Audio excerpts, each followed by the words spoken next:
प्रिय विद्यार्थियों, कैसे हैं आप लोग। आज के वीडियो में हम क्लास 12 फिजिक्स चैप्टर 1 वैद्युत आवेश तथा क्षेत्र चैप्टर का मोस्ट इंपोर्टेंट टॉपिक को पढ़ने वाले हैं। तो दोस्तों, आज के वीडियो में पढ़ेंगे वैद्युत द्विध्रुव क्या होता है और वैद्युत द्विध्रुव आघूर्ण क्या होता है, इसका मात्रक क्या होता है, इसका सूत्र क्या होता है, इसकी परिभाषा क्या होती है, इसकी विमा क्या होती है। तो आज की वीडियो देखने के बाद आपको वैद्युत द्विध्रुव में कोई दिक्कत नहीं होगी। यह टॉपिक जो है बहुत ही इंपॉर्टेंट है, बोर्ड एग्जाम में हर साल पूछा जाता है। तो आइए वीडियो को स्टार्ट करते हैं। अगर आप वीडियो पर हैं तो वीडियो को लाइक कर दीजिएगा, चैनल पे नए हैं सब्सक्राइब कर दीजिए, बेल आइकन को प्रेस कर दीजिए, क्योंकि बोर्ड एग्जाम के हर सब्जेक्ट का हर इंपॉर्टेंट टॉपिक का वीडियो आपको इस चैनल पर मिलता रहेगा। तो आइए वीडियो को स्टार्ट करते हैं। देखिए, वैद्युत द्विध्रुव क्या होता है। यदि दो बराबर तथा विपरीत प्रकार के आवेश एक दूसरे से कम दूरी पर स्थित होते हैं तो इस संरचना को कहते हैं वैद्युत द्विध्रुव। तो पहले हम लिख लेते हैं, इसको आप इसके चित्र को समझते हैं। तो देखिए वैद्युत द्विध्रुव क्या होता है, पहले इसको लिख लेते हैं कि यदि दो बराबर, यहाँ पे लिखेंगे यदि दो, यानी दोनों आवेश क्या बराबर होने चाहिए, दो बराबर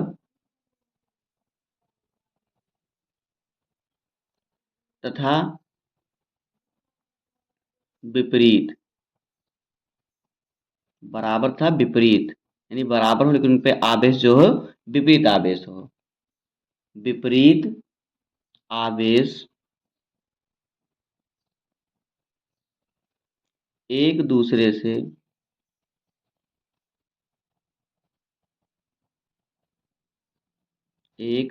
से कम दूरी लिखिए या फिर अल्प दूरी लिख सकते हैं। तो एक दूसरे से अल्प दूरी पर स्थित होते हैं, अल्प दूरी पर क्या हो, स्थित हों,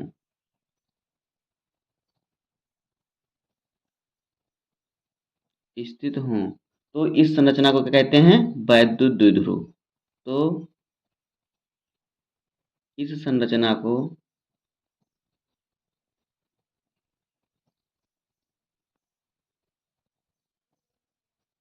वैद्युत द्विध्रुव कहते हैं, वैद्युत द्विध्रुव कहते हैं।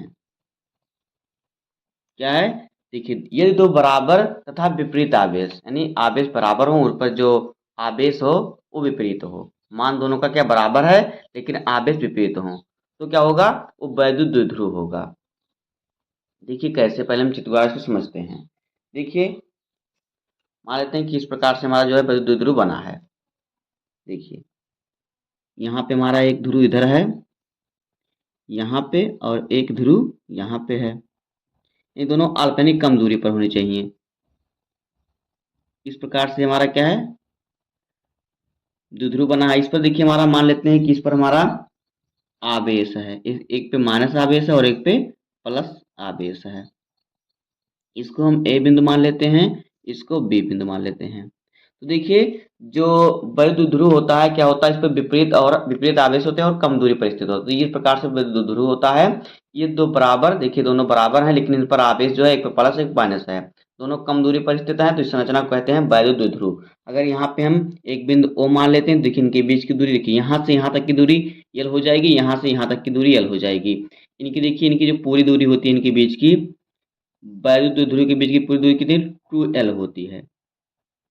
ए से लेके ओ तक की दूरी एल और बी से लेके ओ तक की दूरी एल, तो यहाँ पे 2l की दूरी हो जाएगी। तो ये होता है वैद्युत द्विध्रुव। अब हम समझते हैं कि वैद्युत द्विध्रुव आघूर्ण क्या होता है। तो देखिए वैद्युत द्विध्रुव आघूर्ण क्या होता है। देखिए जो वैद्युत द्विध्रुव, हमारा वैद्युत द्विध्रुव है। अब देखते हैं हम कि वैद्युत द्विध्रुव आघूर्ण क्या होता है। देखिए वैद्युत द्विध्रुव में किसी एक आवेश, दोनों में से किसी एक आवेश और किसी एक आवेश का क्या परिमाण तथा इनके जो बीच की दूरी का जो गुणनफल होता है वही होता है वैद्युत द्विध्रुव आघूर्ण। तो पहले हम इसको लिख लेते हैं, फिर इसके सूत्र को हम लिखते हैं। तो देखिए वैद्युत द्विध्रुव आघूर्ण क्या होता है। वैद्युत द्विध्रुव, यहाँ पे लिखेंगे वैद्युत द्विध्रुव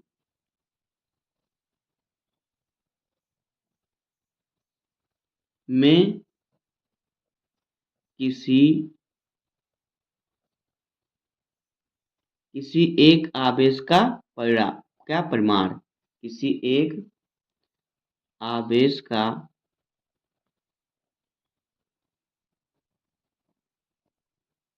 का परिमाण तथा दोनों आवेशों के बीच की दूरी के गुणनफल को कहते हैं वैद्युत द्विध्रुव आघूर्ण, तथा दोनों आवेशों के बीच की दूरी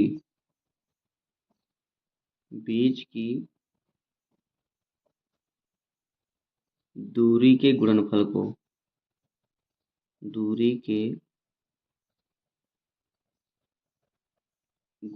को क्या कहते हैं? वैद्युत द्विध्रुव आघूर्ण कहते हैं। वैद्युत द्विध्रुव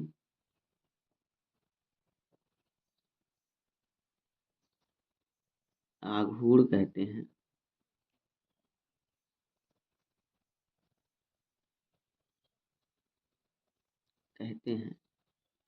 तो ये होता है वैद्युत द्विध्रुव आघूर्ण, यानी कि दोनों आवेशों में से जो वैद्युत द्विध्रुव होता है उसमें से दोनों में से किसी एक आवेश का परिमाण था दोनों के बीच की दूरी का जो गुणनफल होता है वही होता है वैद्युत द्विध्रुव। तो देखिए, वैद्युत द्विध्रुव को हम किससे? P से प्रदर्शित करते हैं। तो इसको हम यहाँ पे लिख लेंगे कि इसे P से प्रदर्शित करते हैं। यहाँ पे लिखेंगे इसे P से प्रदर्शित करते हैं।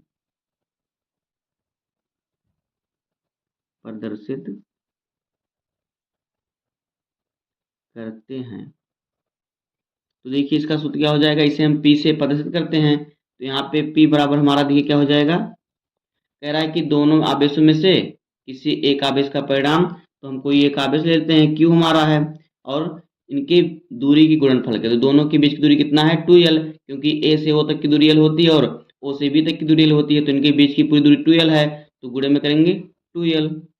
तो ये हो जाएगा वैद्युत द्विध्रुव आघूर्ण का सूत्र होता है P बराबर होता है Q इंटू 2L। ये होता है वैद्युत द्विध्रुव आघूर्ण का सूत्र। देखिए, और ये क्या है? यह एक सदिश राशि है। जो वैद्युत द्विध्रुव आघूर्ण है क्या है? यह एक सदिश राशि है। इसको भी हम लिख देते हैं जिससे कि कोई दिक्कत ना पड़े आपको। यह एक क्या है? सदिश राशि है।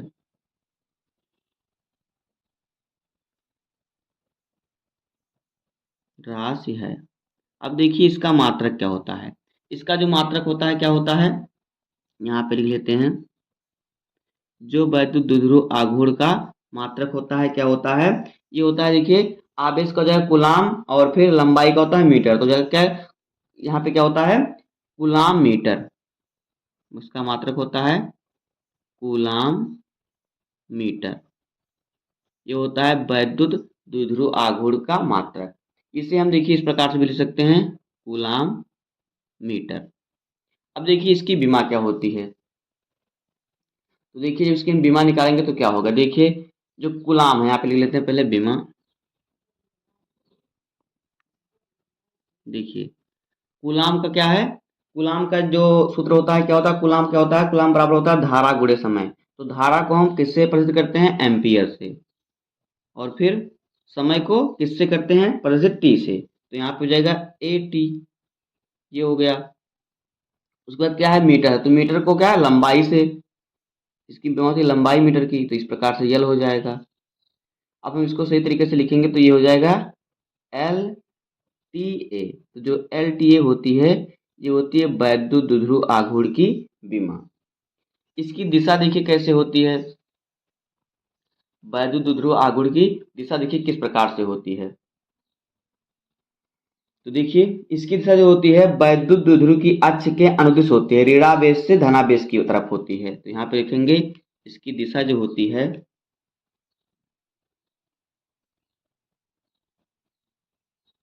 इसकी दिशा कैसे होती है? ये अक्ष के अनुदिश होती है। अक्ष के अनुदिश होती है और ऋणावेश से धनावेश की तरफ होती है। क्या होती है? ऋणावेश से धनावेश की ओर। ऋण आवेश से धन आवेश की ओर होती है।